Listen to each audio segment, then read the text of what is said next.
Zoocoins, our sponsor. Thank you.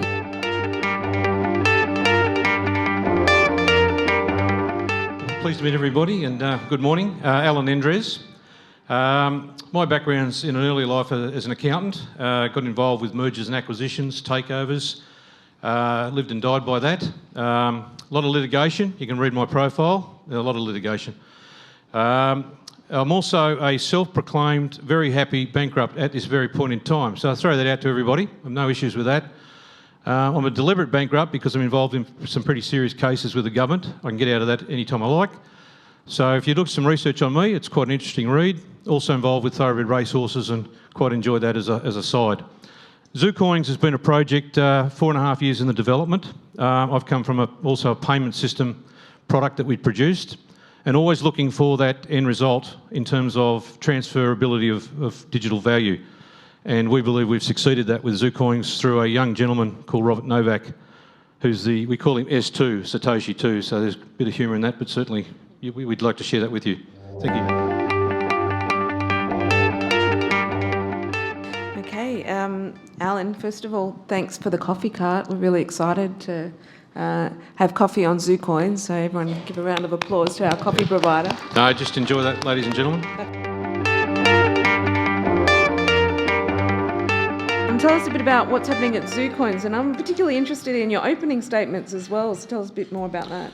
Well, I think the opening statement was deliberate, that transparency for me has been a big thing. So what you see is what you get, and if you're not comfortable with that, then don't deal with me.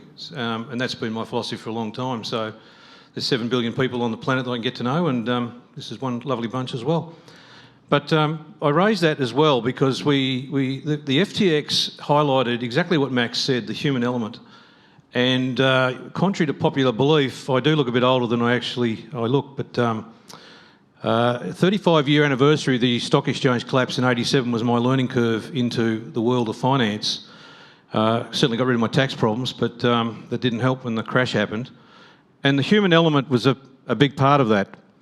And nothing's changed. History repeats itself, and nothing has changed, whatever sector or industry you're in, whether it's crypto or shares and all the rest of the investments that we see, bonds and treasuries and things. And if you look at the '87 crash, the core technology, as in the trading, didn't vaporise. It was the companies that were on the exchanges as a cause of the individuals that ran those companies, Bell Group, Bond Corp, etc. Again, that human element. And the point I'm making with that is that no matter how much the high-level regulatory is in place and all the jumping around that we do to try and protect the consumer issues, we still have these problems. Even with the greatest of auditors, the greatest stock exchange disclosures that they have, companies still go down the toilet. I mean, in 2018, CommBank was fined $700 million for breaching the AML KYC laws to the tune of millions of transactions. Now, they are fully audited. They have all the processes and systems in place, and it's the human element still allowed that to happen.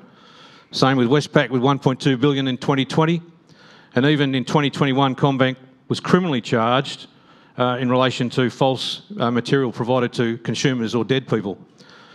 I think I'm painting the picture pretty clear that even though FTX has created this little shake of a $50 billion downturn, it's not significant in the context of the overall issues we face in the investment world. $3.1 trillion was lost in the last 7 months of the top 7 companies listed on NASDAQ or the New York Exchange, including Apple. So just think about that.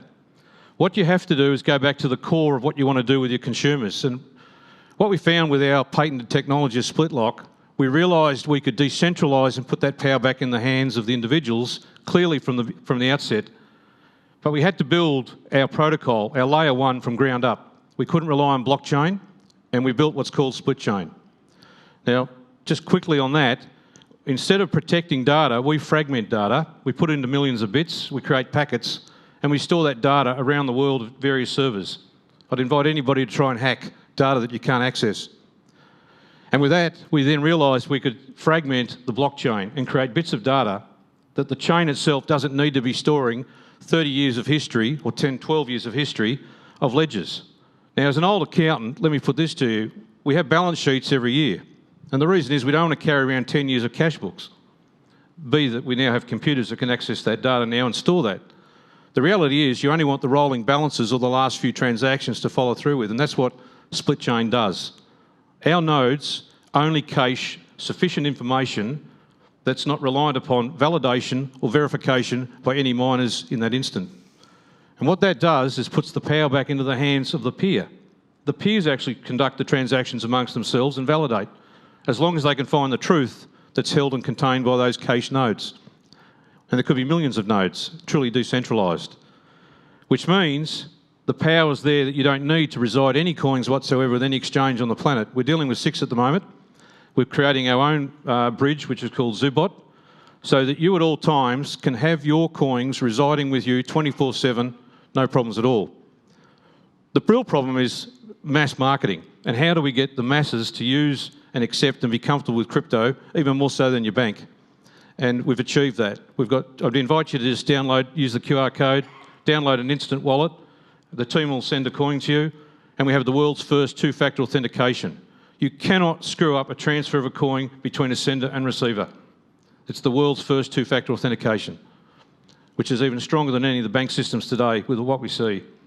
So, putting aside my background issues, which is an interesting read in itself, we then go to a higher level in our business to look at the regulatory side, consumer protection, the way in which we can achieve those outcomes.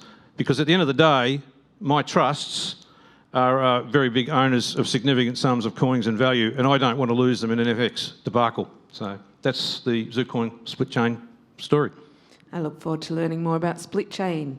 What we do is we actually step it back very, very much so, right back to basics. And some of the things we do with our current buyers of Zoocoins, as well as the staff and people that are supporting the organisation, is to think about crypto in this way.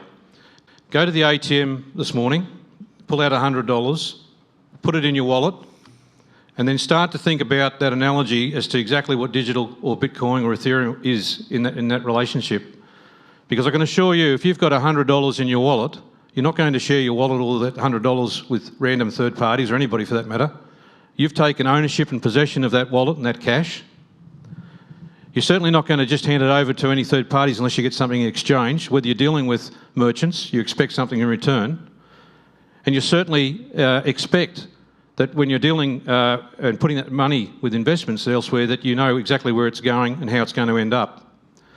So all of the concepts that we hear and see about wallets, I think one gentleman mentioned MetaMask. You're reliant on third parties for upgrades and reliant on third parties to manage those wallets. Is there any chance that the wallet's in the back of your pockets is managed by anyone else other than yourself? That cash is managed by yourself and you're responsible for it. So the crypto space is going to take a very dramatic turn and direction that'll make sure that you're in possession of what you have, similar to cash in a wallet, and not reliant upon those third parties. So we'd like to think from the ground up, there's a transition here that this bear market is one of the greatest moments in crypto history, I would say. That you'll see a change in the technology and you'll see a change in the way and attitude that people have. Don't go out there expecting to make that quick buck. You know, it's a long journey, and it's a journey that means that you need to take responsibility for what's in your possession and how you interact with that. That's a little thought that I'll leave it with you. Wonderful. Thank you very much to our panel.